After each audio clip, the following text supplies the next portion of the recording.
S, வீடு, schools, hotels, store room இங்கெல்லாம் partition wall கட்டணும்னாலும் இப்போ பில்டிங் போனஸோட ஃபர்ஸ்ட் சாய்ஸ் ரெனோகான் ராபிட் வால் பேனல்ஸ். கல்லூரி மாணவர்களை வெளியில் அனுப்புவதற்கே பயப்படுறாங்க. ஏன்னா சந்து பொந்தெல்லாம் இன்னைக்கு கஞ்சா, ஹெராயின் போன்ற போதைப் பொருட்களின் விற்பனை நடமாட்டம். இன்னைக்கு தமிழ்நாடு ஒரு போதைப் பொருட்கள் விற்பனையின் சந்தையாக மாறி வருகிறது. இன்னொரு கடத்தல்காரர்கள் ஹெராயின் போன்ற பல்வேறு போதை மருந்து கடத்தல்ல பின்னணியில திமுக இருப்பதே தெரிகிறது. அது போல நீங்க பாத்தீங்கன்னா திமுக நிர்வாகிகள் விமான ஏர் ஹோஸ்டஸ் வரைக்குமே அவர்கள் போய் எவ்வளவு துன்புறுத்துகிறார்கள் என்பதெல்லாம் இருக்கு. இதெல்லாம் விட்டுட்டு சகோதரர் அண்ணாமலை பற்றி நீங்க அரைக்கிறீங்களா, அது எதுக்குன்னு எனக்கு தெரியல. அவர் அண்ணாமலையே பரம்பரை பதில் சொல்லிட்டாரு. அவர் பாஜகவின் தொண்டர், பாஜகவுக்காகவும் தேசிய ஜனநாயக கூட்டணிக்காகவும் சிறப்பாக செயல்படுவார் என்பதான் உண்மை. இப்ப ஒரு நான் நிக்கலன்னு எங்க கட்சிக்காரங்களாம் வருத்தப்பட்டாங்க, எங்க நிர்வாகிகள்லாம் இன்னைக்கு நிக்கணும்னு சொன்னாங்க. அதோட நான் எதற்காக நிற்கவில்லை என்பதை புரிந்து கொண்ட பிறகு அமைதியாகிட்டார்கள். அது பேர் சில பேர் சீட்டு கிடைக்கலங்கிற வருத்தத்துல திமுகவுக்கு கூட போறாங்க.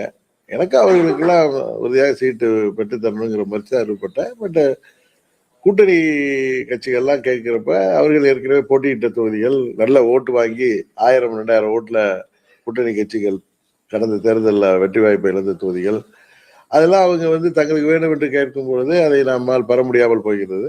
அப்படி 11 தொகுதிகளில் நான் சொன்னேன் 99.5% சொன்னது. 10 தொகுதி நாங்கள் கேட்ட பட்டியலில் இருந்தோம். 11வது தொகுதி நான் முசிறியை கேட்டேன், அவங்க மணச்சநல்லூர் கொடுத்தாங்க. ஏன்னா எங்க வேட்பாளராக திரு தொட்டியம் ராஜசேகரன் போன முறை 21ல மணச்சநல்லூர்ல போட்டிட்டார். ஆனா இந்த முறை அவர் திருச்சி மேற்கில போட்டிடுறேன்னு சொன்னது அந்த தொகுதியை கொடுத்துட்டாங்க எங்களுக்கு. அதனால எதற்காக சொல்லுகிறேன் என்றால், நீங்க யாரோ ஒரு போட்டியிடலாம், அது பெரிய விஷயமாக நிச்சயம் அது எதிரிகள் தான் அதை திட்டமிட்டு அதை சோசியல் மீடியால பரப்புவாங்க. ஆதரவாளர்கள் என்ற பெயர்ல கூட அதை பரப்புவாங்க. ஆனால் உண்மையா இல்லை, அங்க உள்ள தொண்டர்கள்லாம் பிஜேபி தொண்டர்கள் தானே. அதனால எல்லாருக்கும் எல்லாம் புரியும். இல்ல அதான் சார் அவங்க என்ன சொல்றாங்கன்னா, நீங்க போட்டியிட காரணம் உங்களுக்கு மத்திய அமைச்சரவையில இல்ல அதுல முக்கியமான பதவிகள் கொடுக்க அப்படின்னு சொல்லி அதெல்லாம் இதுதான் இதான் சொல்றேன். இதெல்லாம் பொது வெளியில இது மாதிரி செய்திகள் இருக்கு. என்கிட்ட யாரும் அப்படி சொல்லவும் இல்லை, நான் யார்ட்டையும் போய் அப்படி கேட்கவும் இல்லை.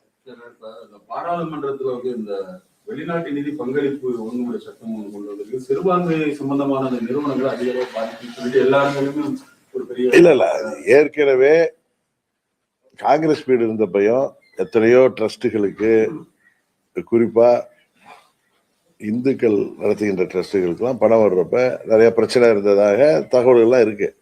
அது ஒரு நிதிங்கிறது எல்லா சமுதாயத்தை சேர்ந்தவர்களும் மதத்தை சேர்ந்தவர்களும் நிதி வருது, பல்வேறு தொழில் நிறுவனங்களுக்கு வருது. அதை ஒழுங்குமுறை சட்டத்தை அதுல வெளிநாட்டுல பணம் வருவதை ஒழுங்குமுறைப்படுத்த வேணும், அதுல ஒரு கண்ட்ரோல் வேணும்னு வைக்கிறாங்க. அது சிறுபான்மையினரை பாதிக்கும் என்பது உங்களுடைய ஒரு அச்சந்தானே தவிர அது உண்மை இல்லை என்பதுதான். இப்ப நிறைய சட்டம், இப்ப குடியுரிமை திருத்த சட்டம் ஒன்றும் இந்தியாவில் உள்ள எந்த இஸ்லாமியரையும் பாதிக்கல. அது போல திமுக திட்டமிட்ட பாஜக ஆட்சிக்கு இங்கே விட்டால் அது தமிழ்நாட்டில் வாழ்ற சிறுபான்மை மக்களுக்கு, குறிப்பாக இஸ்லாமியர்களுக்கு ஒரு நிம்மதி இருக்காதுங்கிற போன்ற ஒரு தோற்றத்தை உருவாக்கி இருக்கிறார்கள். இந்தியா முழுவதும் பல மாநிலங்களில் ஒரு சில மாநிலங்களை தவிர ஆட்சி செய்வது பாஜக ஆட்சி தான். எங்கும் சிறுபான்மையினரோ இல்லை யாருக்கும் எந்த ஒரு அச்சமோ யாருக்கும் எந்த ஒரு துன்புறுத்தலோ எதுவும் இல்லாமல் தான் 12 ஆண்டுகளாக மத்தியிலேயும் மோடி அவர்கள் சிறப்பாக பிரதமராக ஆட்சி செய்து வருகிறார்கள். இது பாஜகவை காட்டி சிறுபான்மையர் வாக்குகளை பெற வேண்டும் என்கிற அச்சத்தில் திமுக செய்கிற கோயபல்ஸ் பொய் பிரச்சாரம் தான்.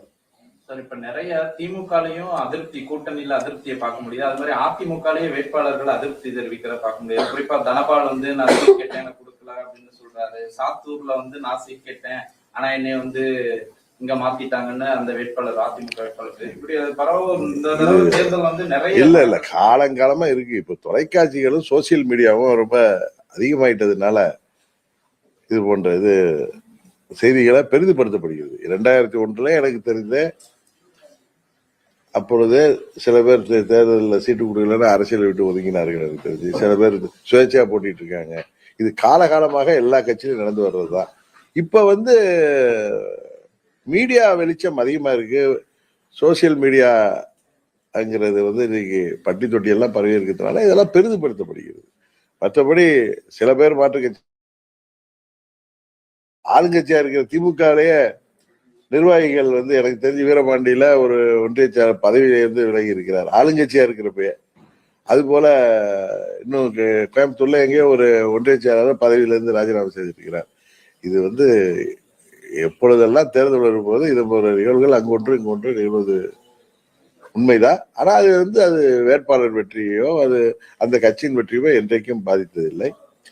இன்னொன்னு அவர்களே கூட அதிர்த்திருப்பவர்களே தேர்தல் இருங்க அதெல்லாம் சரியாகி விடுவாங்க. இதுதான் நாங்கள் இதுவரை பார்த்து வருகிற அனுபவம், எங்க அனுபவம்.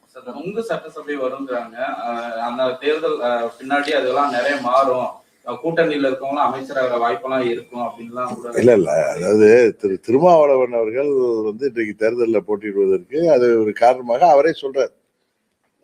ஒரு மாதிரி தேர்தலுக்கு பிறகு மாற்றம் வரும்னு ஆளுங்கட்சி கூட்டணியில் உள்ளவரே சொல்றார். எங்க கட்சி கூட்டணியில் உள்ளவங்க யாரும் அப்படியெல்லாம் சொல்லலை. எல்லா கட்சிகளும் அதிமுக ஆட்சி வர வேண்டும் என்பதுதான் அம்மா மக்கள் முன்னேற்ற கழகத்தோடைய அறுதி பெரும்பான்மையோட அதிமுக ஆட்சி அமைக்க வேண்டும் என்பதுதான் எங்களுடைய விருப்பம். அதே நேரத்தில் தோழமை கட்சிகள் எப்படி இப்போ என்டிஏ கூட்டணியில எல்லாம் இடம்பெற மாதிரி அறுதி பெரும்பான்மை இருந்தும் அவர்கள்லாம் இடம்பெற வேண்டும் என்று பிரியப்படுவது இயற்கை. அதெல்லாம் தேர்தல் முடிந்ததும் அதெல்லாம் சுமூகமாக அதெல்லாம் தீர்க்கப்படும். இன்னொன்று அதிமுக தலைமையில தனிப்பெரும்பான்மையோட ஆட்சி அமையும் என்பதுதான் எங்களுடைய விருப்பம். சசிகலா ராமதாஸ் காம்பினேஷன்ல அவங்க ஏற்கனவே நிறைய தொகுதிகளில் வேட்பாளர்கள் அறிவிக்க பட்டியல் பண்ணிட்டு இருக்கு. இது உங்களுக்கான பாதிப்புகளை ஏற்படுத்தும், குறிப்பா தென் மாவட்டங்கள்ல பாதிப்பு ஏற்படுத்தும் நிறைய பேர் சொல்லலாம். ஆனா உண்மையா இந்த போட்டியே வந்து இந்த திமுக ஆட்சியை வீழ்த்த வேண்டும் என்கிற நோக்கத்தோடு மக்கள் வந்து மாற்று சக்தியாக அதிமுக தலைமையிலான இரட்டை இலை தலைமையிலான தேசிய ஜனநாயக கூட்டணிக்கு தான் வாக்களிப்பார்கள். அதனால இது போன்ற புதிய கட்சிகள் வரவுகளோ சில இடங்களில் வேட்பாளர்களோ பாதிப்பது போல் தோன்றும். ஆனா கடைசி நேரத்தில் பாத்தீங்கன்னா அது போன்று இருக்காது. எங்காவது அத்தி பூத்த மாதிரி ஏதோ ஒரு தொகுதியில பாதிப்பு ஏற்படுத்தலாம். அது வந்து தென் மாவட்டங்கள்னு இல்லை, வட மாவட்டம் தமிழ்நாடு முழுவதும் யாரோ சில சுயேட்சையா போடுறதுனாலயோ சில புதிய கட்சிகள் வரவாலோ சிலது நடக்கலாமே தவிர எங்களுக்கு தெரிந்த அமமுகவுக்கோ அதிமுகவுக்கோ பாஜகவுக்கோ இங்க புதிய நீதி கட்சி வேட்பாளருக்கோ அது போல தமிழக மக்கள் முன்னேற்ற கழகத்தின் வேட்பாளருக்கோ அது போல தம்பி திருமாரஞ்சிக்கோ இன்னும் இங்க கூட்டணியில போட்டியிருக்கிற கட்சிகளுக்கோ எங்கள் என்டிஏ கூட்டணிக்கு நீங்க பாருங்க டெல்டா தென் தமிழகத்துல எந்த பாதிப்பும் வராது. நீங்க வந்து நிறைய பேர் இது மாதிரிலாம் சொல்றதை வச்சு 21 பாதிப்பு ஏற்பட்டதுன்னா நாங்கள்லாம் அந்த இயக்கத்துல இருந்து வெளியேறி அம்மாவின் தொண்டர்கள் அங்கும் இங்கும் இருந்த காரணத்தினால் அதனால சில பாதிப்புகள் ஏற்பட்டது. ஆனா அந்த மாதிரி பாதிப்புகள் இன்றைக்கு ஏற்படுவதற்கு வாய்ப்பில்லை என்பதுதான் எங்கள் வேட்பாளர்களும் சரி கூட்டணி கட்சி சேர்ந்த வேட்பாளர்களும் சொல்லுகின்ற கருத்து. அவர்கள் யாரையும் பெரிதாக எடுத்துக்கொள்ளவில்லை. திமுக வீழ்த்த வேண்டும் என்பதற்கு மக்கள் தேசிய ஜனநாயக கூட்டணிக்கு வாக்களிக்க தயாராகி கொண்டிருக்கிறார்கள் என்பதுதான் உண்மை. இந்த தேர்தல்ல சொற்ப ஓட்டுகளே நிறைய தொகுதிகள் வந்து முடிவு செய்யப்படும் நிலையில இது மாதிரியான இல்லைங்க, இதெல்லாம் ஒரு பொதுவெளியில இருக்கிற செய்திகள் தான். நீங்க தேர்தல் முடிஞ்சது பாருங்க. எப்பயுமே தமிழ்நாட்டுல வந்து மக்கள் அங்க சென்னையில இருந்து கன்னியாகுமரி வரைக்கும் ஒரே மாதிரிதான் வாக்களிப்பார்கள். அது ஆளுங்கட்சிக்கு எதிராக இன்னைக்கு திமுகவுடைய வரவு ஆளுங்கட்சிக்கு வாக்கு வங்கியை பெரும்பாலும் அது வந்து குறைக்கும். அது வந்து எங்கள் கூட்டணிக்கு சாதகமாக இருக்கும் என்பதுதான் எல்லோருடைய கருத்து.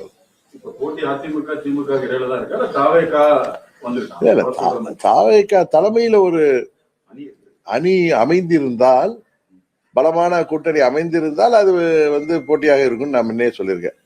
ஆனா தாவேகாவை பொறுத்தவரை திரு விஜயகாந்த் அவர்கள் ஏற்படுத்தியது போல ஒரு பாதிப்பை ஏற்படுத்தக்கூடும் என்பதுதான். அது ஆளுங்கட்சியாக இருக்கிற திமுகவுக்கு உறுதியாக பாதிப்பை ஏற்படுத்தும். அதனாலதான் திமுக வந்து பாத்தீங்கன்னா நின்னதை விட அதிக தொகுதியில் நிற்கிறாங்க. இன்னொன்னு வந்து பல கட்சிகளை சேர்த்துட்டு இருக்காங்க. அவங்க உண்மையாவே பலமா இருந்து அவங்க ஆட்சியின் சாதனைகள்ல அவங்க நம்பிக்கையோடு இருந்தா 26 கட்சியை கூட்டணியில சேர்க்க வேண்டிய அவசியம் இல்லை என்பதுதான் எல்லோருடைய கருத்தும். திமுக முதல்வரும் சரி துணை முதல்வரும் சரி அவர்கள் டெல்லிக்கும் தமிழ்நாட்டுக்குமான போட்டின்னு சொல்றதே அவங்க வந்து எவ்வளவு பயத்துல இருக்காங்க, அவங்களுடைய பணபலம், அவங்க என்னதான் ஏழை எளிய மக்களை விலை கொடுத்து வாங்கலாம்னு நினைச்சாலும் இந்த தேர்தலில் உறுதியாக 2001 போல 2011 போல திமுக அணி தொல்லி விட போது உறுதி. சபரீசன் அவர்கள்லாம் தேர்தல் களத்துக்கு வந்திருக்காரு. அவர் வந்து பின்னாடி இருந்து ஏறிக்கிட்டார் திமுக அணி. இப்போ தேர்தல் களத்துல வந்து அதெல்லாம் எப்படி பாக்குறீங்க சார்? முதல்வர் குடும்பமே தான் இன்னைக்கு எல்லாத்தையும் இயக்குது. இதுல வந்து ஒரு சபரீசன் இல்லை, அது மாதிரி அங்க பல மாரிசன்கள்லாம் இருக்காங்க. எல்லாருமே அவங்க எப்பயுமே அந்த குடும்பம் தான் இன்றைக்கு அந்த கட்சி அவர்கள் பிடியில தானே இருக்குங்கிறது எல்லாருக்கும் தெரிஞ்ச விஷயம் தானே. அதுக்காக தானே மக்கள் அதற்கு ஒரு குடும்ப ஆட்சிக்கு எதிராக இந்த முறை வாக்களிக்க இருக்கிறார்.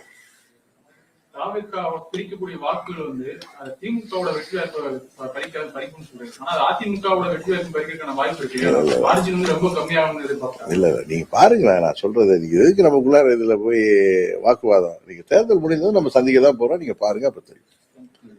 சரி.